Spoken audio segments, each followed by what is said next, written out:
Hey, what is going on, Guardians? TBL here, and today is Thursday. You know what that means? It's weekly update day. And while that blog from Bungie isn't quite out yet, thanks to Cosmo on Twitter, we've gotten at least a little bit of a sneak peek at what we'll be seeing in this week's This Week at Bungie.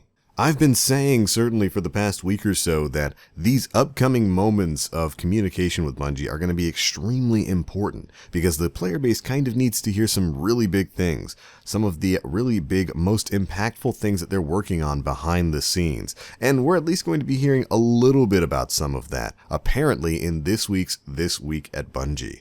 And of course, as you guys know, I don't really like making big stories out of Twitter conversations, but with the game in the state that it's in, we'll take any information we can get. So if you head over to Cosmo's Twitter feed, he has this up. Writing up the TWAB for tomorrow. Here's what you can expect. Iron Banner changes, Armor Masterwork info, Raid reward changes, patch note previews, and conversations about shaders.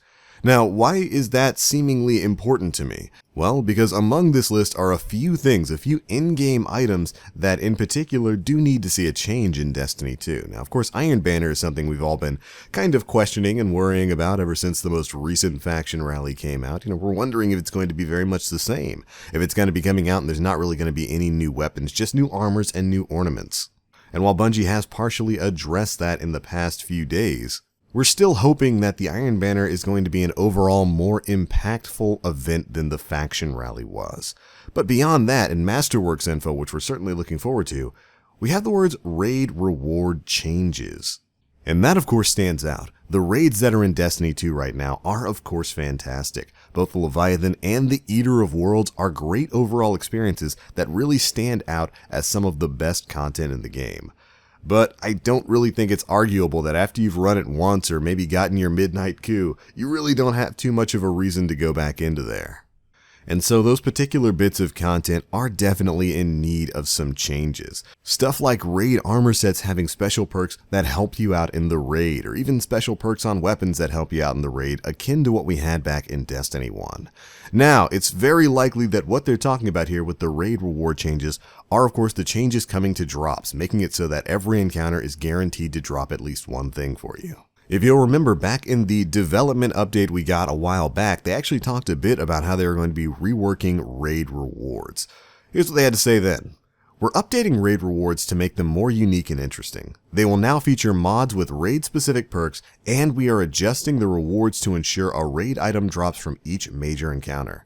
The raid vendor will also directly sell Leviathan and Eater of Worlds armor and weapons for purchase with raid tokens and legendary shards. We're also adding a new ghost with raid-specific perks that has a chance to drop from the Leviathan and Eater of Worlds final encounters.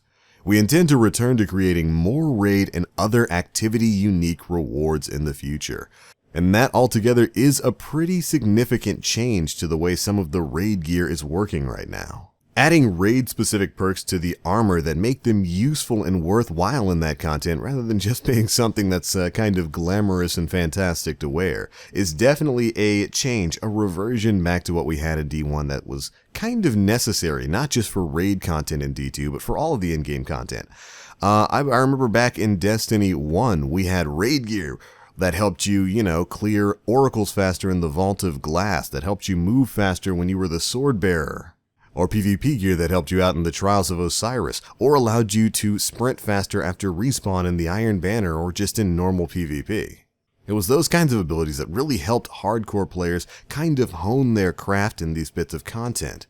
And it gave them, of course, something to grind for and a great reason to wear specific sets and specific content. Very happy that Bungie is moving back to that overall system. And I can't wait to learn more about what some of these raid-specific perks and what this ghost is going to allow in the This Week at Bungie later today. We know that these armor sets and whatnot are coming to the Eater of Worlds and to the normal Leviathan. What I really want to hear is if this stuff is going to be coming back to stuff like Trials of the Nine, Iron Banner, and other game modes. Either way, that is definitely something to look forward to.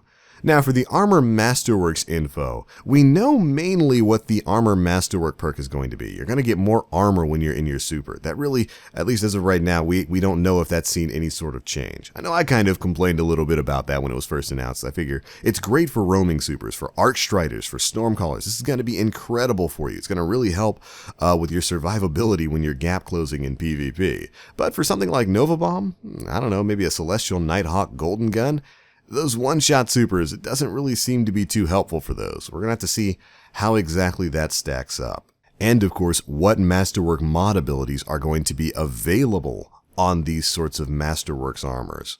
We do already know that Bungie's working on the Masterwork systems, that the buffs aren't so minuscule. You know, it's not just like +5 to reload or something like that.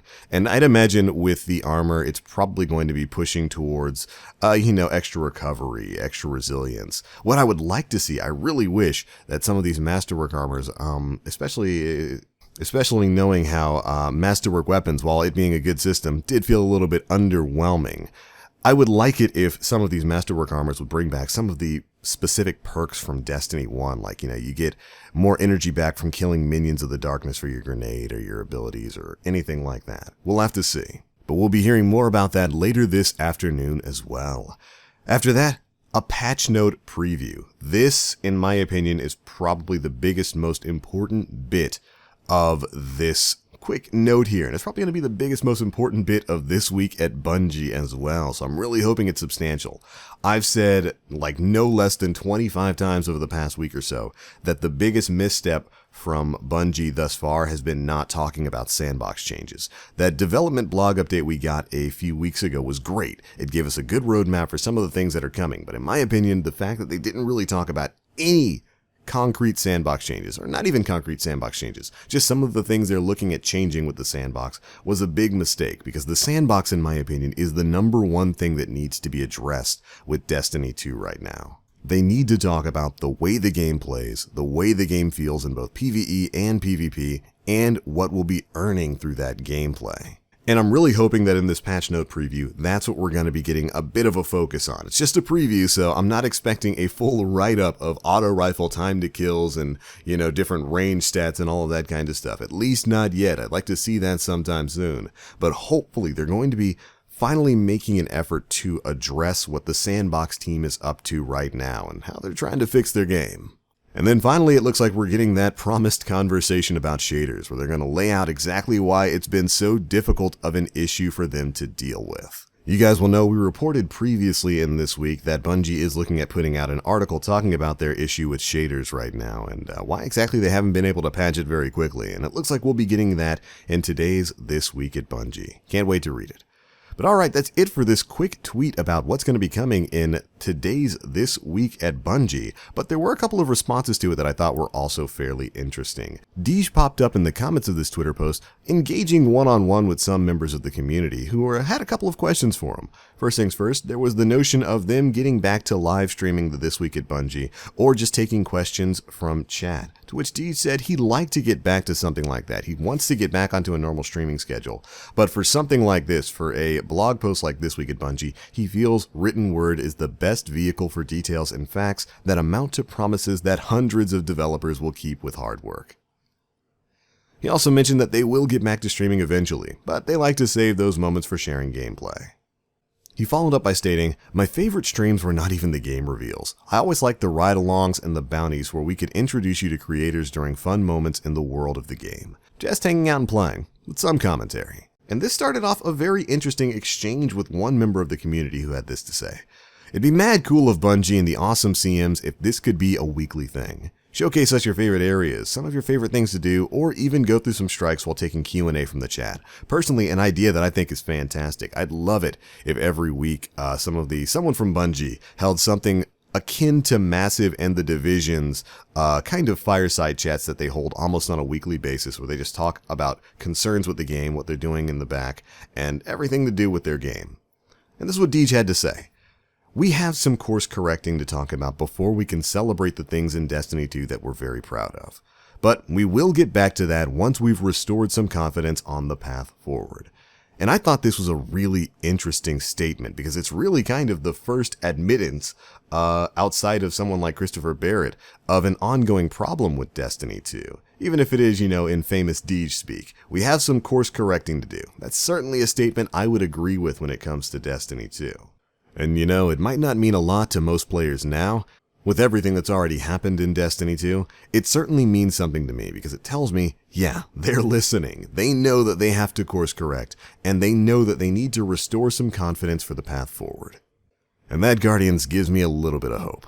But alright, that is pretty much it for this one. I cannot wait to read what's going to be in this week's This Week at Bungie. Hopefully, there's some concrete stuff in there that we really need to hear. But at the very least, I am looking forward to hearing about Armor Masterworks, the changes to Iron Banner and Raid Gear, and of course, whatever that patch note preview is going to be. Here's hoping. I'm crossing my fingers for some sandbox talk. But alright, Guardians, thank you guys so much for watching. Be sure to let me know what you all think down in the comment section below. And if you enjoyed this video, feel free to drop a like and make sure you subscribe to stay up to date on all the latest coming from Bungie and what they're going to be doing with their darling baby of Destiny 2. I'm out for now. Thanks so much for watching, and as always, I am TheBlackLink. You Guardians, stay frosty.